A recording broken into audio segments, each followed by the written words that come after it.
All right, my name is Bill Simmons. I'm here with Chris Ryan. We're going to talk about Miracle. Every time the Winter Olympics come around, the first thing I think about is the 1980 U.S. Olympic hockey team defeating the Russians. My son didn't believe me. He watched this with me. He loved it. This movie really holds up. You can find it on Disney Plus if you have Disney Plus. He didn't believe me. I said this was the greatest moment of my entire childhood. And he was like, that can't be true. And I'm like, it actually is. That's the greatest moment of the first 16 years of my life was when we beat the Russians. I'm older than you. You're Yeah, I was only 3. So I want you to walk me through what this was like. I'll walk you through what it was like. The Winter Olympics was really, really, really well promoted in a way that we did. Again, we say this all the time in the Rewatchables. Not a lot going back on in February 1980. Mm-hmm. We had like 4 channels. Cable's not a thing yet. No internet. So it's like, oh my God, there's going to be all this stuff on. I really cared about hockey back then. I cared about hockey all the way through college. I actually really cared about this team. I remember when the Russians killed them in MSG in the preseason game or the exhibition game. But I listened, I swear to God, in my room in Brookline, Massachusetts, I listened to us tie the Sweden game on my clock radio. That's how invested I was in it. Because they weren't even showing it. They didn't care. They didn't think the hockey team was going to be anything. It wasn't even on television. So it was just, I listened to it in my room and it was, I forget what time of it was. And I remember the Bill Baker goal. Because if we lost the Sweden game, I don't even know if we make the medal round. It would have been really hard. Yeah, that's what they say in the movie. Like there's this discussion where it's like, if they don't at least get a point from Sweden, it's going to be really hard for them to get out and get to the medals. They pull the goalie and he actually scores. So they did a good job of hitting that moment in the movie. Because after that, they took off. They started winning. So the game, doing this from memory, is a Friday night and it's tape delayed. Mm-hmm. The game is at 5:00 East Coast time, but they're not showing it until prime time. Yeah, they wanted to move it to 8, but the Russians were like, that sucks for people in Moscow to watch this then. Right.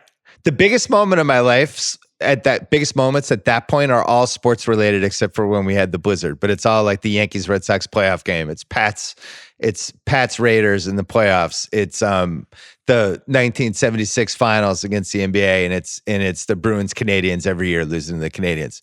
And then we have this. We're not supposed to beat the Russians, but it's tape delayed, but you could tape delay it back then and nobody could know the answer. So it's 5:00, but the game's not till 8.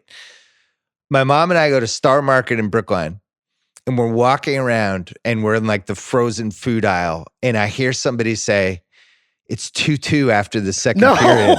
No. Or 2-2 after the first. I just remember 2-2. Whenever it was 2-2, it was after the first period. And doing like oh my God. So then that was it. Didn't know what else happened. Come home. It comes on at 8:00. And now it's like, there's Jim McKay and he's live. And Jim McKay and Walter Cronkite are the 2 most trusted people of basically my childhood. And you're just studying Jim McKay's face. Like he has this little gleam in his eye and he's like, he knew, right? He knew. It had already happened. And he's like, he knew, Robbie. He knew. And he's like, and he says something like, you're going to want to watch this one or you're going to want to stick around. And it's like, what does that mean? So then watch the game. It was 2-2, just like the person said in the Star Market. And then going through, and they're down 3-2. And it's like, well, this was a heroic whatever. And I'm in the basement of the house we lived in, and we come back and we win. And then you're just holding on. And it was the longest. They do a good job in the movie. It's 10 minutes after they take the lead. Yeah. And it's the longest 10 minutes of my entire life. It felt like 7 hours. The Russians had 100 shots, and Jim Craig's just in a video game. He's stopping everything. And they win. And it was the greatest moment ever. But then Sunday they had to win the gold medal, and they kind of skip over that in the movie. But the Sunday thing, like they fell behind in that one too. And they played Finland, right? They played Finland. You assume they're going to win, but then you don't know. And then they pull that off too. But it's 42 years ago. I remember everything. So when they're making the movie and it's like, all right, we don't need a movie about this. But now I'm really glad the movie exists for people like young Craig, our producer, and Dylan Berkey, who's on this as well. Like, I'm glad it exists. The YouTube stuff, my son and I, we watched the YouTube stuff after we watched the movie. Terribly shot, square. You know, the cameras, like you can barely see anything. Eruzione scores the winning goal. The cameras just, all the fans jump in front of the camera. You can't see anything. So I'm glad the dramatic version of this exists. You must be too, right? Oh my God. Yeah. I mean, so I mostly associate this with Al Michaels. I associate this with a television sports moment where the hair on your arm just stands up, where you're just like, I'm going to remember that this guy said that for most of the rest of my life. And there's like, half a dozen of those. I for some reason, I always remember "We will see you tomorrow night." But like, "Do you believe in miracles" is basically the iconic sports call that I can think of. I mean, and so I usually think of it as a television event. But the thing that's genius about this, and I think we could get so into it, is, and I think Gavin O'Connor is basically like up there with Ron Shelton as far as like sports movie directors. Yeah, I agree. The way that they film the sports in this movie is incredible. Like, I wish they would make 20 of these about some of the greatest games ever, where they're just like, we're going to shoot 200 miles of film of this Villanova Georgetown game. And like, let's just make more of these. Like, it's so good. It's a documentary. Yeah, there's a lot of how did they do that stuff with how they film it. Where how did they do the cameras? How'd they get this right? Because I think you could do it easier in 2021. You could use drones and all this crazy shit. You could put cameras on the athletes. But for 2004, this is pretty groundbreaking. Yes. We hadn't seen anything like this. And from a hockey standpoint, there hadn't been that many hockey movies. It was Slapshot was the all-timer. And that had, at the time, George Roy Hill, some really inventive stuff. But then it's like Mystery Alaska. There just hadn't been that many hockey movies. And Mighty Ducks, all those ones. This was like a whole other level. So I don't know if there's another way you could have done this. When this came out, it was 24 years after the Miracle movie. It was 24 years after 80. It was still for like people my age. It was all of us were kind of like, fuck this. So you can't make a movie about this. This is the greatest sports moment in the history of this country. There's no way to make a movie of this. Right. But I think as the years pass, like I noticed, like for my son, like he's not going to go and watch the whole game on YouTube. He's much more likely to watch the movie. So I'm much more receptive to the fact that it exists. They also, incredibly smart choice focusing on Herb Brooks, because you have so many players. You can't focus it on, you can't pick like 5 guys from this group to just make the movie about it. It has to be about the coach. So I thought that was smart, and they made him way more interesting, I think, than he probably was. The movie itself is the manifestation of Herb Brooks's hockey philosophy. Yeah. It's just more than the sum of its parts.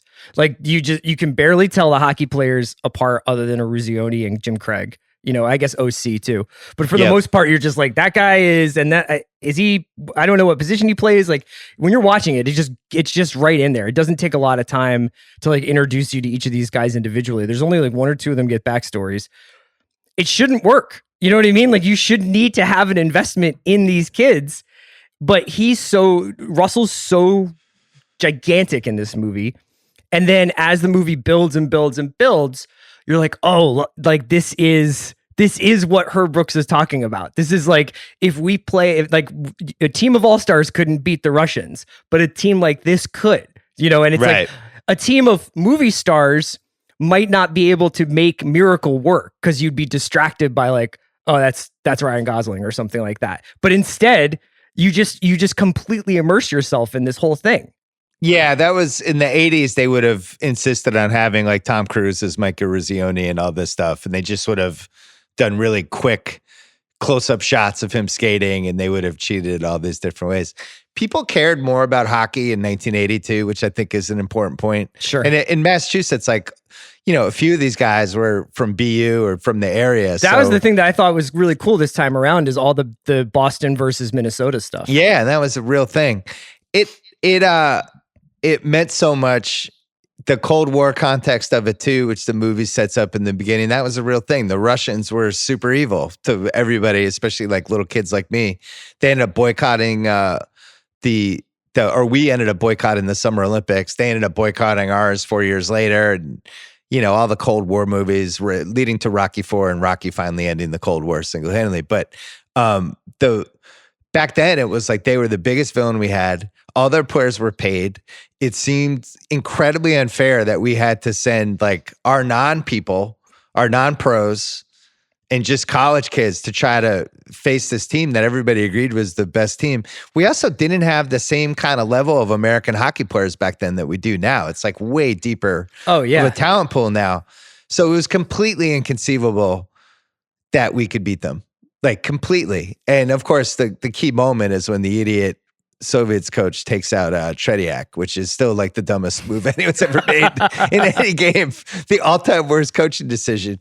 But like the whole, like the way this machine went with how many people watched the Olympics back then, you know, you get like 50, 60 million people watching a tape delayed hockey game.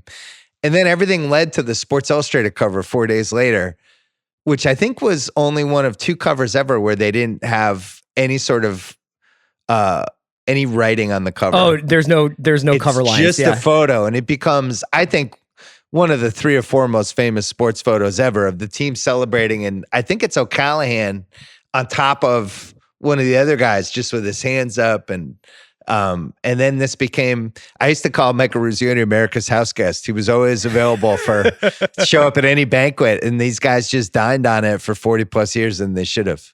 Well, I wanted to ask you, when they won, when the game was over, like, could you hear outside of your house other people celebrating? Because I was thinking about other like huge USA victories, and I was remembering Landon Donovan scoring, USA beating Algeria, and like people in New York City where I was, like kind of like running out of their offices, like there was like people on the street being like, holy shit, you know, like I was wondering if there was any kind of celebration after the game ended. Yeah, I was in the suburbs, so I can't speak for that. I was in a basement in the suburbs, but I'm sure like in the cities and stuff, you could definitely have everybody watch this game. Yeah. And one of the crazy things about 1980 is not knowing the outcome when it had happened 3 hours earlier. Like it's just inconceivable that could possibly unanswerable question is, does Woj ruin this game in 2022? Woj, like USA wins 4-3. That's it.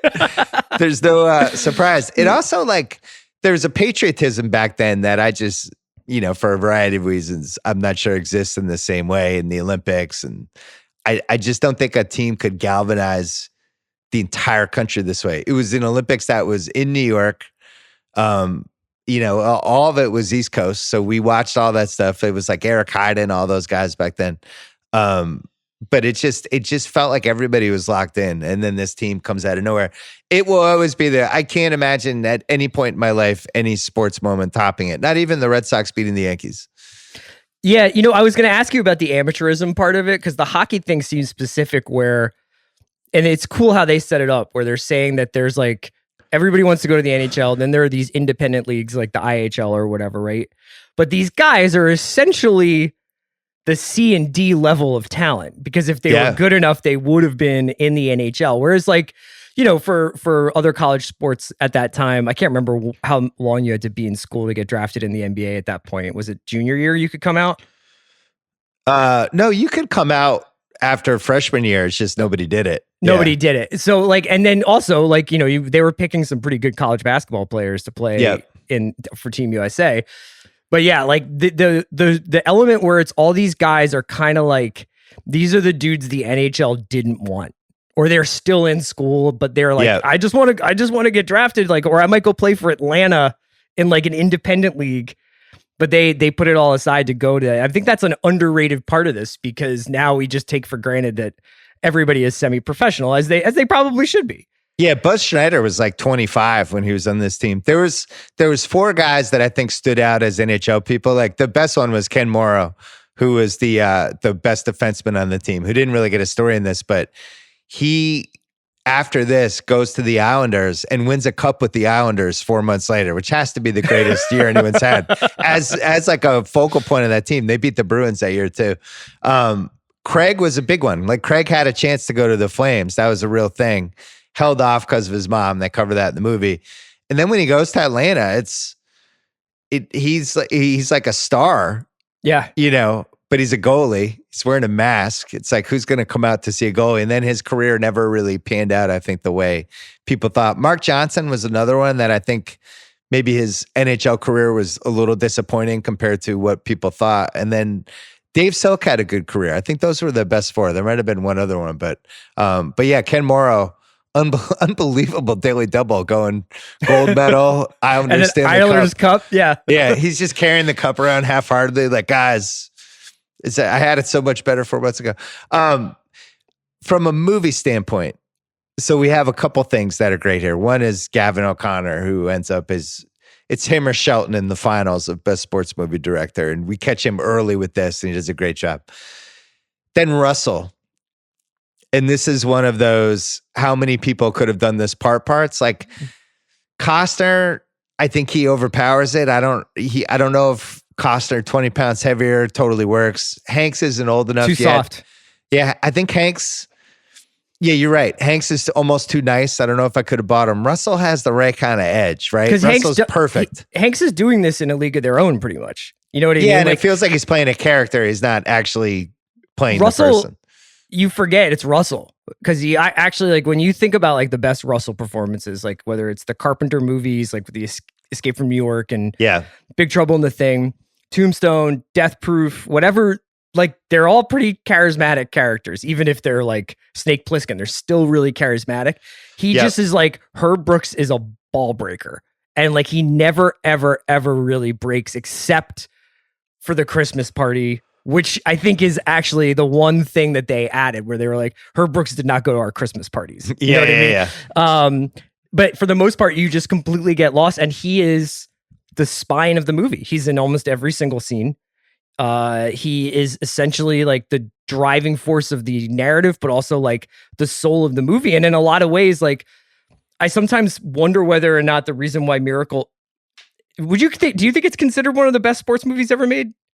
No, I think it has some real flaws, which we'll cover. But I think part of it is because it's like, it refuses to ever like to make concessions to movies. It's just like, the movie is the movie like occurrence that happened where like the hockey team beat the Russians.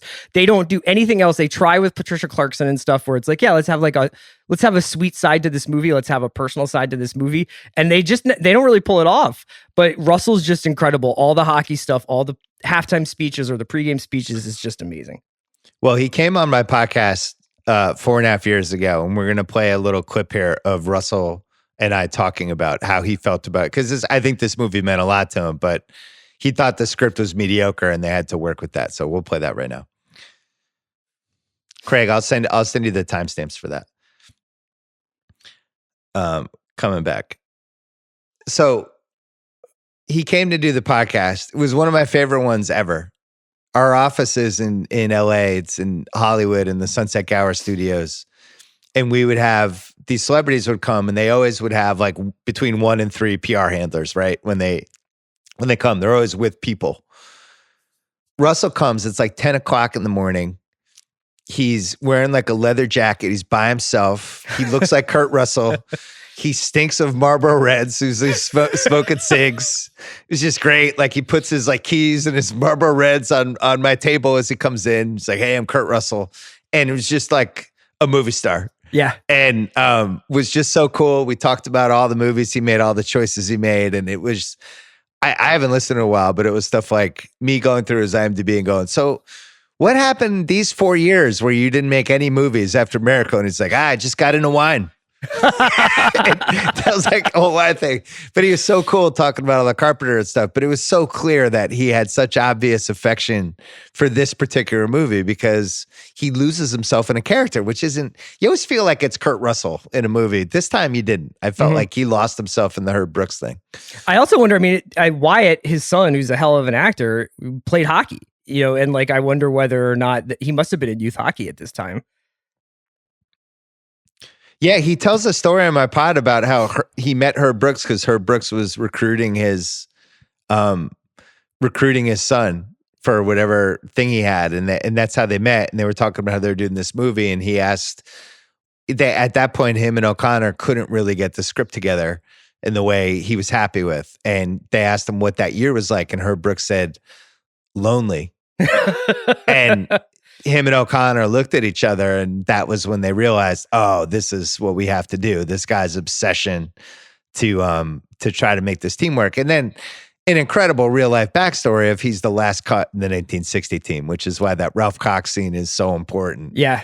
that he understands more than anybody how brutal that is. And yeah, Kurt Russell. We'll do you want to do top 5 Kurt Russell movies now, or do you want to wait till probably unanswerable questions? We can wait. We can wait for it. I have my list pretty much though. Okay, let me make sure. Okay, Russell, I got that. All right, we'll do that later. Quite a career. He's been in my life. Initially, he was Jungle Boy on Gilligan's Island. Yeah. So in the Gilligan's Island reruns, he was the guy who was Jungle Boy and then was in all these Disney movies, and then switch flips with Elvis and then Escape from New York, and all of a sudden he becomes Kurt Russell. This is also, we should mention the 1 star on the poster era of sports movies. Yep. And I've talked a bunch of times about the different eras of sports movies, most recently on Sean's pod, but this is from 97 to basically 05. Premise, get 1 big star, market the hell out of it, and you're going to have like a $15 million budget, and it'll make 30 to 40 million bucks, and potentially do really, really well if it's the right movie, like Remember the Titans did. And you need the 1 star. So you got For Love of the Game, Costner. Varsity Blues, Vanderbeek. Big. The beak was big at the time. Remember the Titans, Denzel. The Replacements, Keanu. Hardball, which we've done on the Rewatchables, Keanu. The Rookie, Dennis Quaid. Yep. Summer Catch, Freddie Prinze Jr. There was some Prinze Jr. buzz back then. Matthew Lillard was in it. Miracle and Coach Carter. And that was an 8-year run. And Gridiron Gang kind of ends it because it wasn't very good. And it didn't feel that authentic. And you had The Rock as a football coach. And that's kind of the year that sports movies start shifting to really the last 15 years of modern sports movies, where you have like Damned United and Moneyball and Warrior. We've talked about some of these. We've talked about that shift. This is like the heart of the 1 star for the poster era. Yeah, I would actually probably put Blindside in that somewhere. You know, I guess that's maybe a little bit Blindside later. ends it. Although Blindside's a good movie. I mean, it has some issues, but Sandra Bullock's incredible in that movie. And it is just like Sandra Bullock is the person on this poster. Oh, you know, 100%. Like, you know what I mean? Yeah. It's a Sandra Bullock vehicle, but it's almost like she's so good. Like, did she win the Oscar for that? I think she did. I believe she did. Yeah. Yeah. So that's like, you win an Oscar. It's almost like I can't put you with like Coach Carter and Summer Catch, but. So there's also this interesting thing that this is now, you know, it's on Disney Plus. Was this Touchstone or was it Disney? I can't remember. I think it was Touchstone for Disney. Yeah. And then there's a couple of these, like there's like the Kevin Costner running movie. McFarlane, which isn't bad. I did one of these. Connor and I, we did $1 Million Arm. It was another one. It was like the 2 baseball players from India. Hey, so wait, also I was going to ask you, didn't John Hawk do a 30 for 30 about this game, but from the Russians' perspective? He did. He told it from the Russian side, which was an interesting way to do it. I mean, one of the enduring images of that game is the Russians kind of in awe and dumbfounded by how happy the Americans were, realizing like they've had no joy playing sports for forever. Best actor that year, Kurt Russell not nominated. It didn't make me upset at the time, but now I look back at the category and I feel like there's a case. So Jamie Foxx wins for Ray. Don Cheadle in Hotel Rwanda, which is really good. I'm down with that. Leo in The Aviator, I think I'm good with that too. Like, you don't know? Anti-Aviator? I'm fine with it, but this was a period when Leo was, I mean, the J. Edgar Aviator era is like a little bit of an oddball era for me. I was worried that we were going to lose Leo to period pieces. Clint Eastwood, $1 Million Baby. I'm okay with it. And then Johnny Depp in Finding Neverland. Give me a break. That's the one that feels super flimsy. Like, first of all, fuck Johnny Depp. Second of all, Finding Neverland, come on. It just feels like they're phoning that one in. I think you could have made a case Russell cracks that list. Sure. In retrospect, right? $28 million budget, made $64 million. That's about what the sports movie range was. You would make like twice as much as you spent, and they would have to do a lot of marketing and stuff like that. Ebert, 2 stars. I was a little disappointed in Raj. I thought this was at least a 2.5. Not a hockey guy. He said Miracle is a sports movie that's more about the coach than about the team, and that's a miracle too. he has some thoughts on the wife that I want to save for what's age the worst. Not his thoughts, but the wife character, because I think we have to dive into that. All right, most rewatchable scene. I like when Herb picks the 26-man tryout team in an hour. And Noah Emmerich as assistant Craig Patrick, who's good, is just like, what? Like, yeah. What this is the list? And Herb's like, that's my list. I've studied these guys. He's got the good accent, but just all these poor guys who had to try out, and Herb already knew what the team was going to be. I thought that was good. OC fighting McClanahan is great. To get back at the cheap shot. Yeah. The Boston, Minnesota. First of all, I mean, I love the OC character. He's from Charlestown, where I lived for 10 years after college. Just classic Charlestown kid holding the grudge. Yeah, like, he goes full masshole. It's just amazing. When they're listening to Don't Fear the Reaper in the bar, he's like, well, I wanted to win a national championship. That pansy over there cheap shots me. Is there a way we could have worked OC into the town as like Jim's buddy who's like he's one of the drivers for him? I think that would have worked. I love that scene, though. He also beats the shit out of McClanahan, which I thought was realistic because Charlestown kids, they know how to scrap. I like that scene. Herb makes everyone do sprints after the exhibition game. Dude, they're Herbies, they're called. Again! The lights go out. Yeah. He does this cannot be a team of common men. A lot of good Herb speeches in this. And then Eruzione finally puts an end to it. Mike Eruzione, Winchester, Massachusetts. Herb hears what he wants to hear. He walks off. That scene is awesome. The four guys intervene with Herb on Timmy Harr, another Timmy Harr, another good one. Waiting outside the bus when they bring the ringer in. Yeah. Also, maybe Herb should have kept that kid. He seemed like he was a pretty good forward. I researched that kid. He was like the league. He played for Herb. He was a senior that last year, and he had led the whole country in goals that year. Yeah. Solid point. Maybe he should have made the team. So what I wanted to ask though, what's up with do all hockey players call their coach by their first name? I think maybe in 80 they did. Now maybe it's coach. Yeah. Yeah, I don't know. I like when players intervene with the coach and they do the whole family thing. Some good life lessons in there. Another rewatchable. Ralph Cox gets cut. Yeah. God.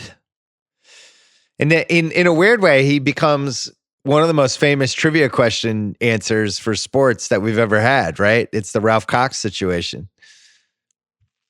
It's a really good scene. Like watching the cut is like that's like really good acting from that kid. Also good from hey, coach wants to see you. And it's just that cut to a couple of the guys in the locker room. And there's this weird, oh shit. But they don't want to say anything. It's really liked it. My son was watching it going, that's so unfair that he gets cut. And I'm like, look, man, people get cut. This isn't everyone gets to play. Like at some point you're playing at the next level. And my son's like, I'm never getting cut. I'm like, all right, cool. We'd have to have irrational confidence. That scene's really good. I also love Ralph Cox's mustache. Yeah, I was going to say Cox's stash is incredible. A real throwback to Slapshot. The Sweden game, really from the locker room thing when he goes at McClanahan and gets him fired, starts yelling at him about what he's not playing, blah, blah, blah. You want to play? And makes him mad and he has to be held back. And then he's like, oh, that'll get him going. To the Billy Baker goal was really good. You want me to play on one leg? Whenever I have carpal tunnel, I always am like, you want me to block with one arm? Herb's pregame speech before the USSR. Let's just play it. Just go. Great moments are born from great opportunity. Great stuff. One of the best sports movie speeches we've had. And this is if you haven't even seen this movie, you've seen this because it gets played before more or less every sporting event in America.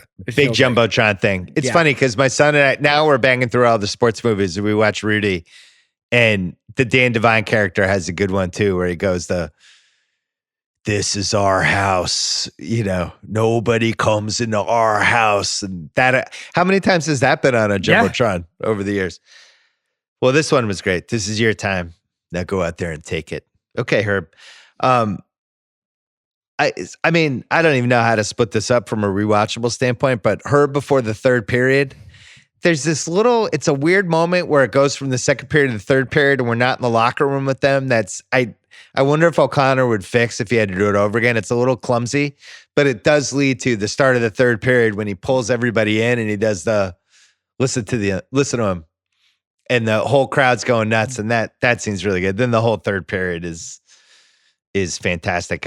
For me, for most rewatchable, I mean, you have to go with the third period of the USSR game. With that said, I do love the again scene. Is the again scene? Can I throw one that is like probably the most moving moment of the movie for me is when he tells OC he made the team, and OC thinks he's gonna get cut. Yeah, that's great. Like, you're right. That should be in there. And OC is just like, I swear to God, Hub, if you're not being serious right now.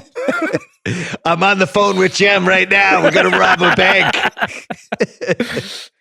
All right. So we'll go third period. Yeah. Have to. What's age the best? I like the opening credits history lesson for people like my son and producer Craig, laying out how the 70s went with Watergate and I know. the gas shortage and Ayatollah Khomeini. And I do understand what they're going for, but I'm like, does the fall of Saigon really play into this hockey match? Like, I know. They really went for it though. He's just like, fuck it. We're running back the 70s. Right. Important piece in there though is the Carter Malaise speech, which they have a little bit later in the movie, which is one of the great speeches of all time and just cemented him not winning the re-election, but is a really good speech that I wish somebody would give now. The hockey. Yeah. We'll go, when we do Apex Mountain, we'll go whether this was best sports ever in a movie, but the hockey just...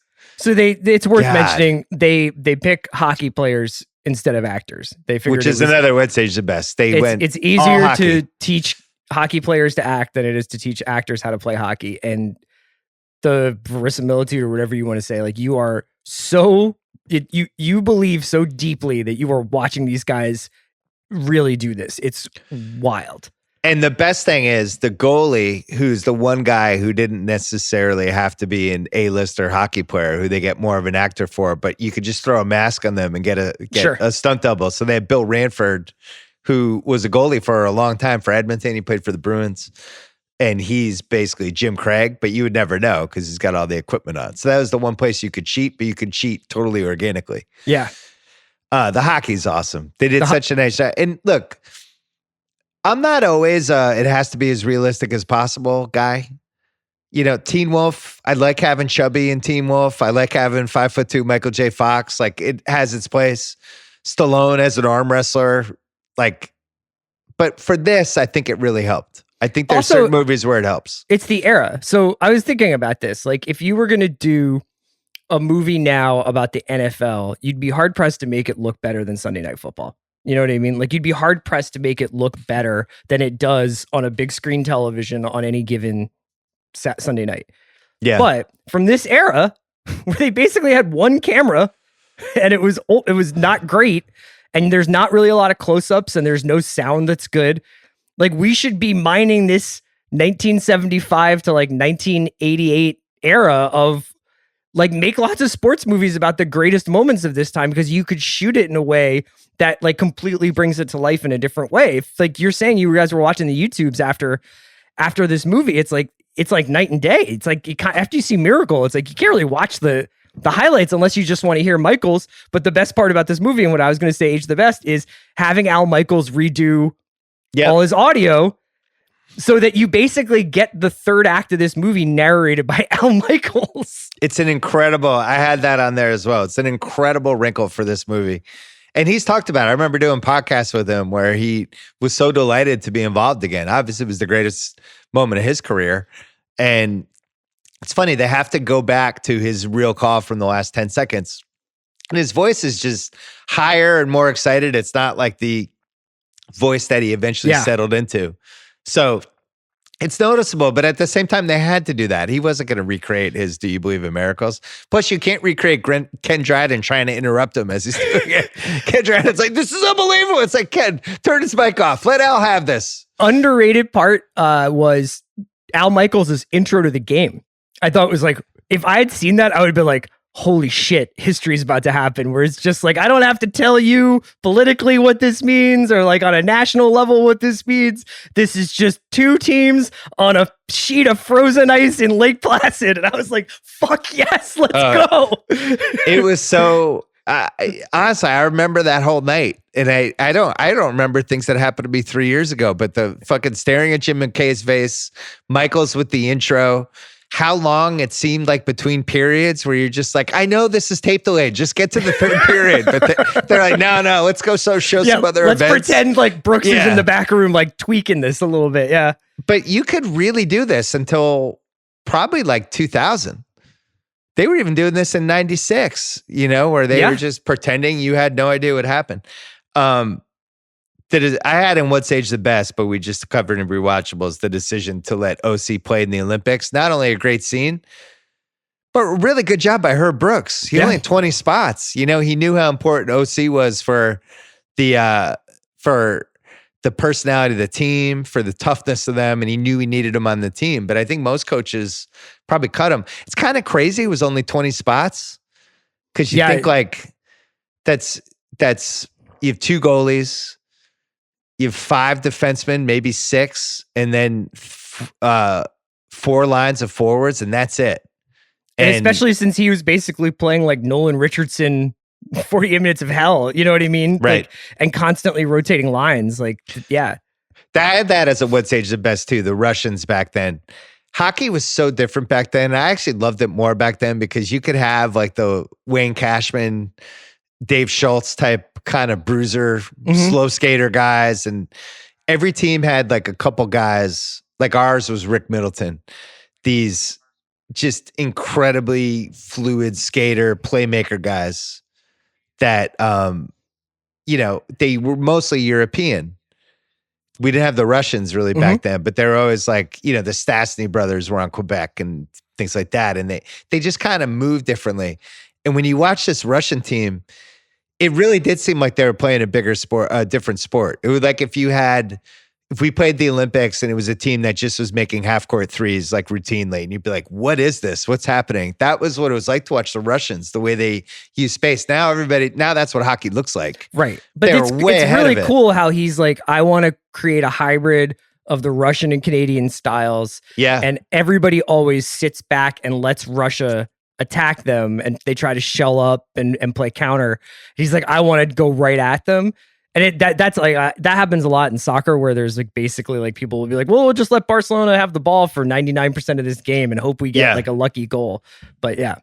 No, it's like the old, you have to beat Mike Tyson by going at Mike Tyson and throwing punches at him and putting him on the defensive.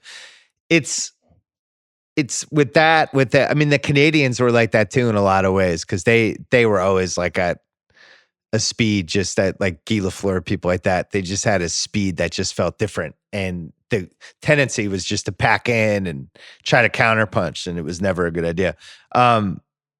We said, hey, we covered Al Michaels. Noah Emmerich I have for What's Age the Best. This and Beautiful Girls are really the Noah Emmerich Apex Mountain combo. So the only thing I would say is that for most of this movie, Craig Patrick seems like he's like like the guy in Midnight Run who's like, I'm gonna go get the papers. You know what I mean? Like, I'm gonna go get some donuts. Like he seems like he's just like a glorified water guy. Craig Patrick, didn't he win like multiple cups as a GM? And he's like in the Hall of Fame, real hockey right? guy. Yeah, I think it spoke to what Herb, that he was just this force of nature you had to lay out. His facial expressions, I guess, is what the Noah Emmerich, like, which are basically the same expressions for Beautiful Girls, where it's like, oh, cool.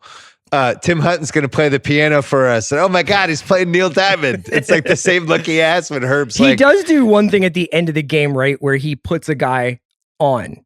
And Herb's like, what are you doing? And he's just like, trust me, right? Like, They give him the other stuff moment. I had to age the best.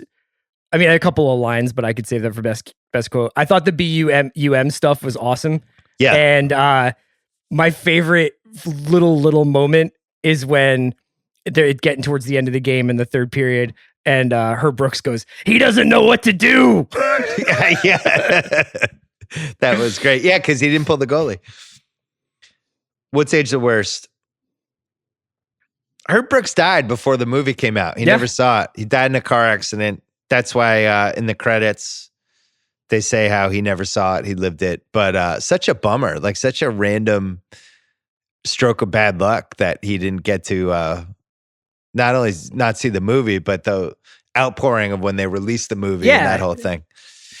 Anyway, more would say the worst. This doesn't relate to the movie necessarily, but this ruined all subsequent USA Olympic hockey things. I remember 84, 88, whatever the Pat LaFontaine year was. And everybody wanted this to happen so badly again. It just is, it's not, now all the pros play, it's a little different, but there was this stretch after 80 where you're just like, could it happen again? It's like, no, this was this is why they call it the miracle. It was, if you played this game 10 times, Russia wins 9. Yeah. The 1980 players, they were pleased with the film, but they pointed out what you said, like Herb wasn't going to holiday parties and they did not like Herb, but they respected him. They just didn't like him.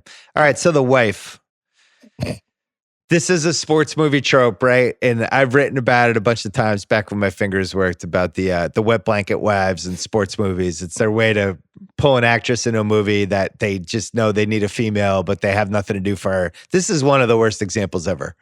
I don't really understand even, you could make a case Herb's wife just shouldn't be in the movie at all. This is what Ebert wrote. He said, Patricia Clarkson has the thankless role of playing yet another movie spouse whose only function in life is to complain that his job is taking too much time away from his family. This role, complete with the obligatory shots of the wife appearing in his study door as the husband burns the midnight oil, is so standard, so ritualistic, so boring that I propose all future movies about workaholics just make them bachelors to spare us the dead air. I couldn't agree more. It's such a tremendous waste of Patricia Clarkson. Like, she's such a great actress, and it's just like you basically have her in a nightgown being like, Herb, time to come to bed. It's like, give me a fucking break. It's so bad, but this is how like, we if they're did gonna it. show it, like, have like a real argument between these two people, or have like a real conversation, or whatever it is. But I'm sure that there was some tension at home because he was so dedicated to this, and it does uncover a little bit of his psychological scars from getting left off that team. But at the end of the day, you could have found that out through all the hockey stuff anyway. Or if you're going to have the wife, she should just be way madder at him all the time. You got to go that direction. Like, if they make a movie about me, I just want the wife yelling like, wait a second, you have to watch another Patriots game? What the hell? I'm going to play tennis. I don't know why they do it that way. I don't understand it. But I will say the modern sports movie the last 15 years, like a movie like Moneyball, when Robin Wright comes in as the wife, it's a great scene. Billy Beane doesn't have like, oh, let's shoehorn in the girlfriend character to kind of show how hard Billy Beane's working. Like, we've moved past it. Right. The wife characters died in sports movies for the most part. I will say I was watching Rocky 3 recently, a movie that quite possibly will be on the rewatchable schedule this year. In fact, I would say it's a mortal lock. I think Adrian does a great job in that movie. In Rocky 3? Yeah, I think she really, really helps out. Has a great beach scene. She looks fantastic. And I think she's really essential to that movie. And I support Adrian in Rocky 3. Rocky 4, opposite. Another would say it's the worst. So I wrote about this movie for ESPN the magazine in 2004. This was the ending of the piece that you could read now if you read it. And it basically, the piece is like, I live this. It's going to be tough for me to watch this movie. I don't need to. I lived it. The real thing's better in the movie. And then is the this ending like was, cold takes exposed? Yeah. Okay. The ending was, if none of this makes sense, we'll see the movie. I'm staying home. I didn't want a videographer at my wedding either. I can't imagine any movie topping the real thing. And then in parentheses, it says, by the way, I'm seeing it on Friday. And that's the ending. The original ending did not have, by the way, I'm seeing it on Friday. What? The original ending was, I can't imagine the movie topping the real thing. And that has the calm ending. So what happened? Did they I wasn't going to see it. Yeah, because it was ESPN and Disney. And they were like, this is the only time this ever happened to me at ESPN the magazine where they changed something I wrote. They were like, you can't, this is like a huge Disney movie. You can't like trash the idea of the movie in your column. Like, we got to figure out an alternative. So I came up with that. This is one of the rare times I wasn't that mad. Like usually when they would pull stuff out, I'd flip out. In this case, I was like, all right, I see that one. Yeah, you're right. Yeah, you're right, baby. Who was running Disney then? Was that Iger or Eisner? That was still Eisner. Yeah. So we added the parentheses, by the way, I'm singing on Friday. Ironically, a better ending. Yeah. Like funnier, but it wasn't what I wrote. So any other What's Age the Worst for you? Yeah. I think we as a society technologically have arrived at the place that we could go back and add ADR audio to this movie that adds a bunch of profanity. Because there's no way these guys didn't swear all the time. And if you've seen Slapshot, another possible rewatchable, then you know that hockey players curse really well. Yeah, the best. And these characters specifically, OC, Rizzo, Coxie, let me just get one motherfucker or one cocksucker from these guys. Like, come on, you know that they were talking like this. Yeah, they could have done the R-rated, special edition R-rated version. But I see why they did it. They wanted of course not. I know. You want to watch this movie, you know? Yeah, I know. Yeah. But now that it's like we coming up on the anniversary of it or whatever, like just put together the R-rated version of Miracle for me. Yeah, OC definitely dropped some fucking F-bombs. Casting what ifs. O'Connor was focused on Kurt Russell the whole time. Looked like him, knew was the type of actor, and wanted somebody who played sports and understood sports. So that was not a casting what ifs. They cast Buzz Schneider is his son Billy, who they didn't realize until after they cast him. So Buzz Schneider's son plays him. 4,000 people auditioned for the 20 roles. And as we covered, they went for all real hockey players. The guy who played OC, Michael Mantenuto, there was somebody in the tryouts who was really bullying everybody, and he got mad and ended up getting in a fight with the guy. And then afterwards, he apologized to the director, and O'Connor was like, no, that was good, and cast him as OC. So, because that was like the first one to drop the gloves. The Jim Craig stand-in was Bill Ranford, as we covered. Gavin O'Connor has a cameo. He drapes the American flag on Jim Craig after the U.S. wins the gold medal. I don't know if you feel the same, but if I was a director, I would totally go Scorsese. First of all, I would try to be in it, like Scorsese putting himself in Taxi Driver. I would have done that in any movie I directed. And but you should do it where you actually are doing. You're actually doing the Scorsese from Taxi Driver speech, and no matter what the movie is. Yeah, maybe not that far, but maybe the M. Night Shyamalan version of this, where he's always like in his own movie somehow.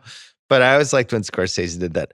Best that guy, aka the Joey Pants Award. Nita ruling, is Noah Emmerich eligible?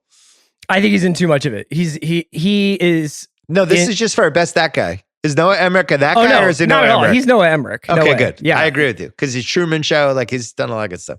So the answer is Eddie Cahill, who played Jim Craig, who is that guy from CSI New York. See, I have Kenneth Walsh as the doc. Oh, that guy. He's in a lot. I didn't even know what that guy's name was. He's in Twin Peaks. Like he's in everything. He's in a ton of stuff. Okay, that's good.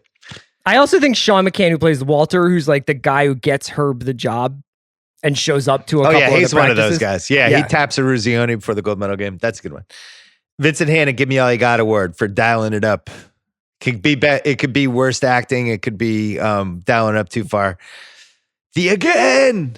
That's up there. Yeah. There's some, when the guys all have to hang out in the bar, there's a couple actors that you're not exactly watching, young Leo in What's Eating Gilbert Grape. Yeah. But I think Herb dialing it up in that scene.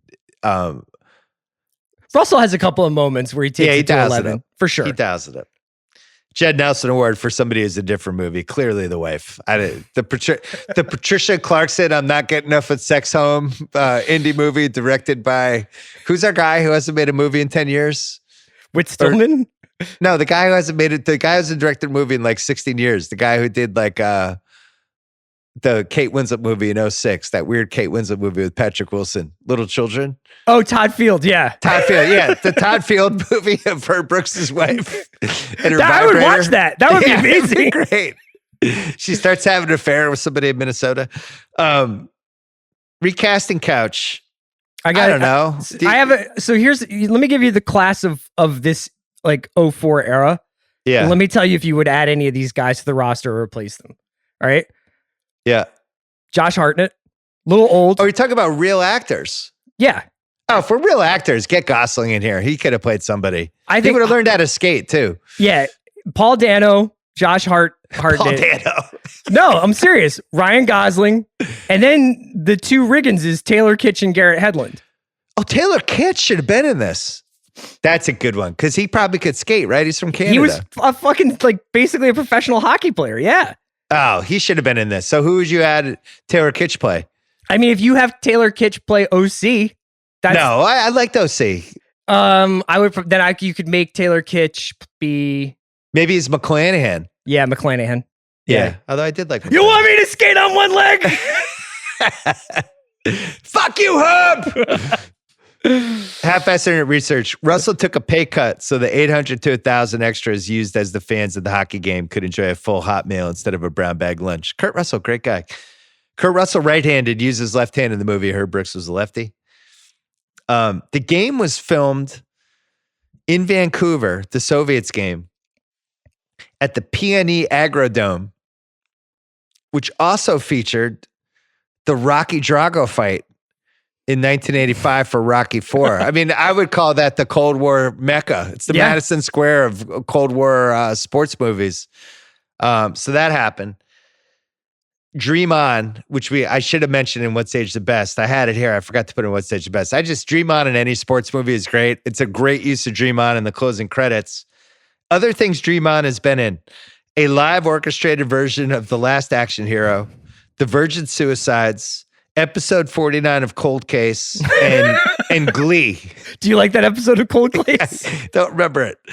And then a real fucking bummer of half-assed internet research. I know you know this, but Michael Mantenuto, who played Jack O'Callahan, OC, left acting, joined the U.S. Army. He fought ISIS in Iraq, fought ISIS in Syria as a member of the Green Berets, came home in 2017, or came home in the 2010s and actually committed suicide. Yeah, it's a really wild story. Yeah. Yeah, so that's a bummer. It's tough. It's tough to watch that movie because I actually think he's really good in this movie. I think he could have been an actor. He easily could have felt like he could have been Tim Riggins.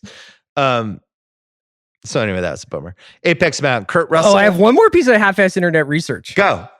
Jim Craig did stop 39 shots. When you're watching the game in the movie, you're like, he's taking a lot of hits here. Like they're really teeing off on him. But he really did. It was 39-16 shots attempted. Yep. And he really that. I think they show all 39 in this movie. Yeah, no, it felt like 20 in the third period. There's some tough half-assed internet research with Jim Craig too. Like he had a DUI in the 80s, and that I think was a manslaughter. Oh man, yeah, gets dark. I think he's rebuilt it to some degree, but that doesn't have anything to do with the movie. Apex Mountain, Kurt Russell. I'm going to say no. No. What is Kurt Russell's apex? So for me, it's one of the three Carpenter movies. It's either Escape, Big Trouble, or The Thing. They all have their qualities, but I would probably go Escape from New York. Are you saying the best or the apex? When did Kurt Russell have the most juice? It's not Escape from New York. I mean, he wasn't that. So big that yet. would be Tango and Cash then, or something, right? I think it's in that Tango and Cash, Escape from LA kind of era which leads to Tombstone, which I think is actually his apex. Right, because he basically directs Tombstone. Yeah, gets all he has the most juice in Tombstone. Okay, yeah. Gavin O'Connor, no. Olympic hockey, yes. Mm-hmm. The Winter Olympics, yeah. Sports. I think maybe for me. I think it was my Apex Mountain just in life, much less sports. Yeah. Noah Emmerich? Would you go this, Beautiful Girls or Truman Show? No, I would probably say maybe The Americans for him being on the American. Good call. You're right. The PNE Agrodome, I still think it's Rocky IV. Yeah, but what an era for it. What an era. Stallone broke his ribs in the PNE Agrodome. They had to stop filming for 2 weeks and come back. Great times. Al Michaels, so 1980, no. But I think 2004, yes. Right. At that point, he's the voice of Monday Night Football. He's done all of these amazing, he's like the Zelig of sports. He's done all of these amazing events, worked with all these people. He's at the pinnacle of his powers, and then comes back and is the voice of Miracle, which he's in. It's like, what a flex. Yeah. That he got to ride out his golden years with Chris Collinsworth being like, Al, this Taylor Heineke, he just likes to sling it. I don't know. I was thinking if Collinsworth was doing the 80 Olympic game instead of Ken Dryden. I mean, Al, the courage of these guys. Ruzioni. We were talking to Herb Brooks before the game. He says, man, Jim Craig is just a wall back there, a Berlin Wall. We talked to Herb, and he told us to fuck off. He wouldn't talk to us. But Al, he is so impressed by Jim Craig. I just can't. I can't say enough about Jim Craig. Sports Illustrated. I actually think this was the apex of Sports Illustrated in 1980. Not the movie, but it was that the covers meant the most. They still had the writing was still at its peak. They had challengers. And then this cover, you could argue, was the apex. How about evil mute Russian sports movie villains? Would you go with Drago or the Drago. The hockey coach? Because we don't get enough of Boris or the coach in this movie to make them into an actual villain.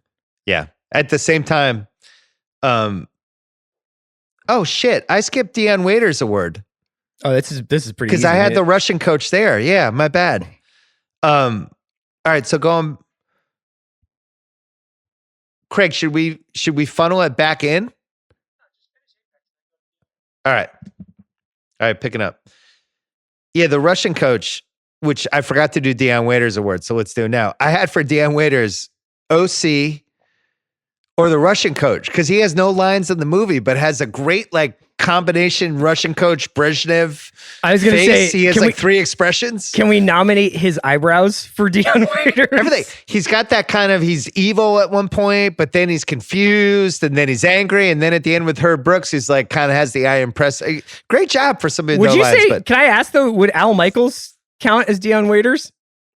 Oh, that's amazing. So would you go Al Michaels or OC? Is OC in too much of the movie? Well, I think that the two best scenes are Matt Tenuto as OC finding out he's going to make the team, and the Jim Craig scene where he's just like, I fucking played for you this whole time, and now you're gonna bench me for Janny. Yeah, and right. That's a really good one. But let's go with Al Michaels. All right, that's good. I like that. By the way, I totally think either of us could have played Jim Craig's father in this movie. All you have to do is look kind of sad and then just kind of raise your arms and cheer. Yeah, Jimmy! Come on, Jimmy! Yeah! USA! Not a hard role. They didn't really need John C. Reilly for that one. Picking nits. Soviet coach benching Tretiak. I just can't even imagine this is the equivalent of Mahomes throws a pick in the first quarter of the round one playoff game, and Reed just benches him for Chad Henne for the rest of the game. But it was the Super Bowl. I guess. Did he ever talk about it? Was there ever any post game explanation? They just panicked. Nobody had ever even hit them with a haymaker before. They didn't know what to do.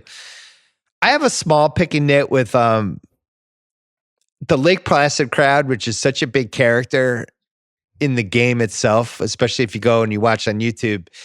It's this small hockey arena, right? It hands down would have been the greatest sporting event ever to go to. If you're in that building for that 8,500 people, that's it. 8,500, you're packed in, everyone's rooting for America basically. And that third period, it's just complete bedlam.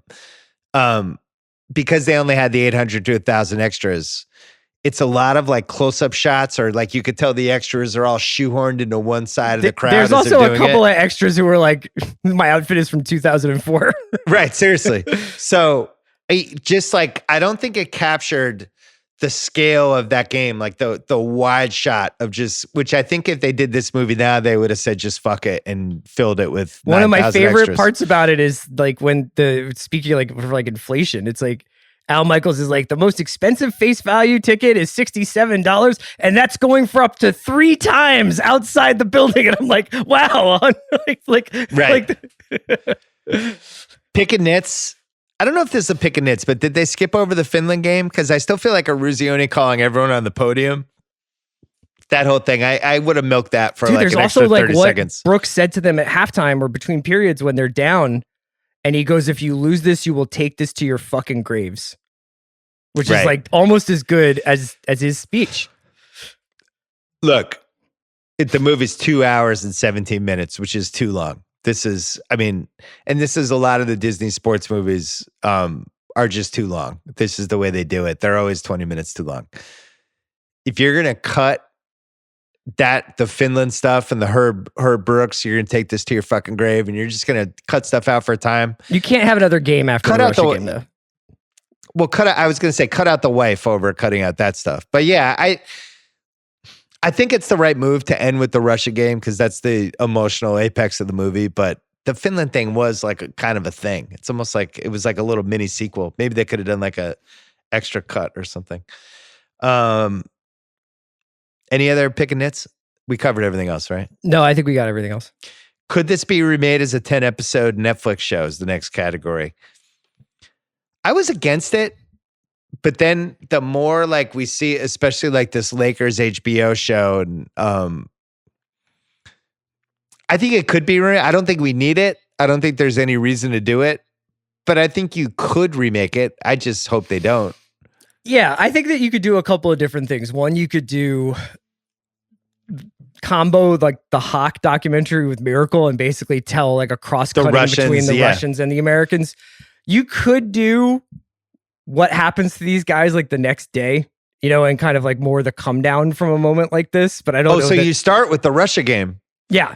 Or maybe that's season 2. Season 1 is and like what happens to these guys who basically have had like the biggest sports moment anyone's ever experienced. Like, how do you like ever live up to that? And like all the different ways that they experienced it. But I think you then would have to like add something else. Like, I don't know, maybe they could become like Yellow Jackets or something. Like the USA team gets lost in the woods. That's the show. Yeah. They what win Team USA from 19...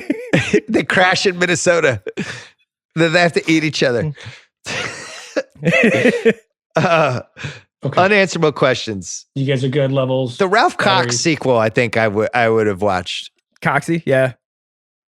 Something with Coxie. Maybe that's part of season 2 of.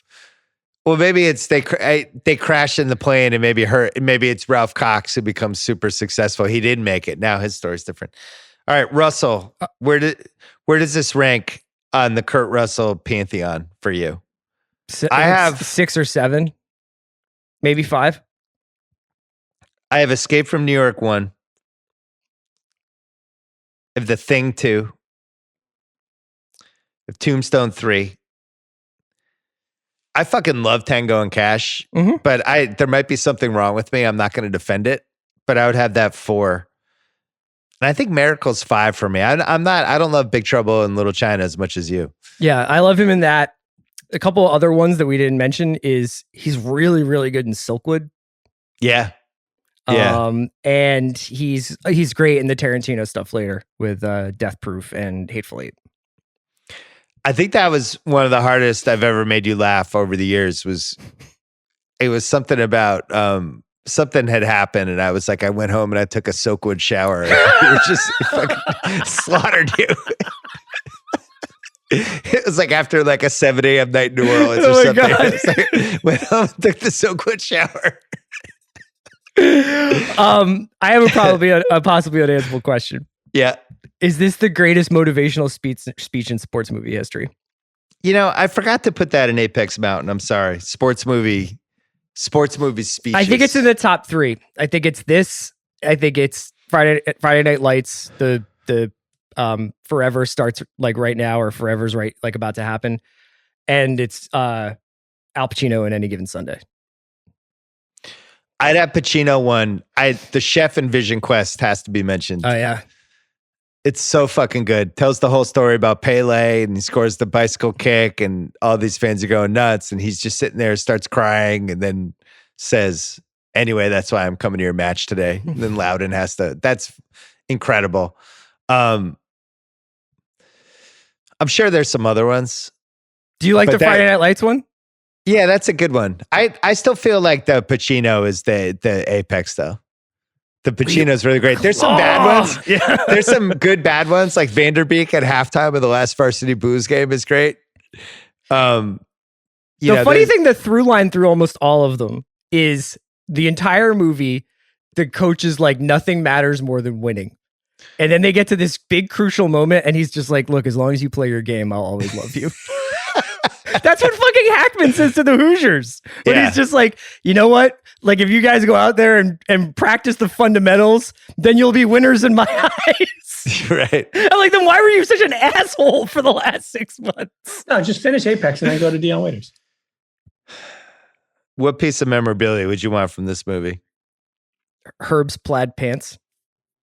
The plaid bell bottoms. That's pretty good. I would take the Eruzione jersey. Oh, I got another one too. The Eruzione journey is good. I would love to do Jim Craig's post-game outfit. It's like hockey pants, suspenders, tank top, beanie. You would wear that on a Thursday. Yeah, I would love to just be like, if I ever become a bartender, that's what I'm going to wear. On the memorabilia thing, I used to go to I still go to the Sports Collectors Convention and would do photo essays from there. And we shot some videos from there. One year I went and they had a whole Olympics thing. And I got 2 unripped tickets from the Lake Placid, the US Russia game. And they were expensive. They were probably like, I don't know, $800, $900, $1,000, something like that. But I was with my friend Hershey, who will be mad that I mentioned him. And I was just like, this is like the most important sporting event of all time. This is crazy that I'm stealing these. Like this is a robbery. Now there's this ticket stub thing. I know you're not following this, but in the collector's universe, for some reason, tickets have gone through the roof. Oh, really? And it was one of my better memorabilia purchases. Is it because there's like is it because there's like a fixed pool of how many tickets there possibly could have been from any event?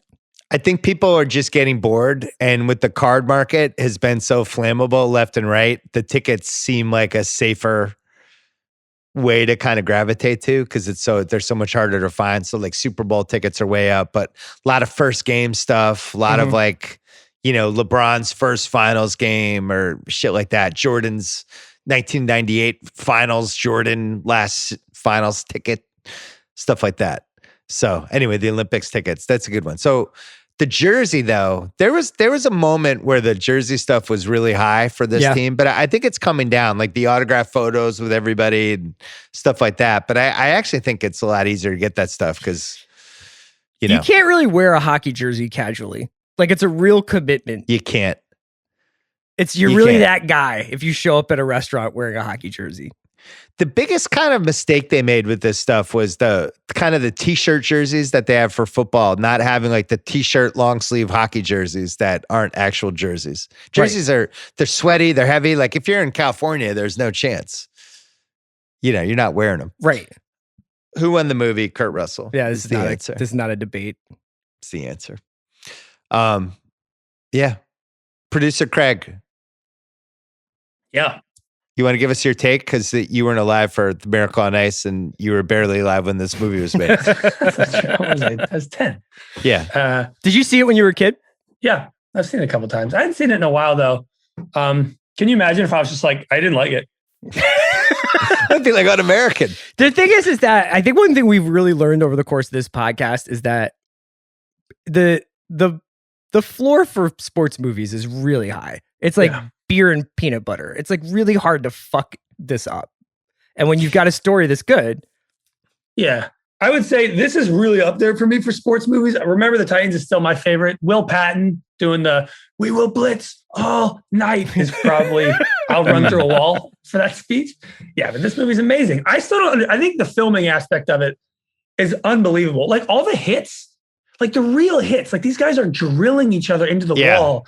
Like how do they like figure that out in pre-production? Or like, all right, so you are going to drill him.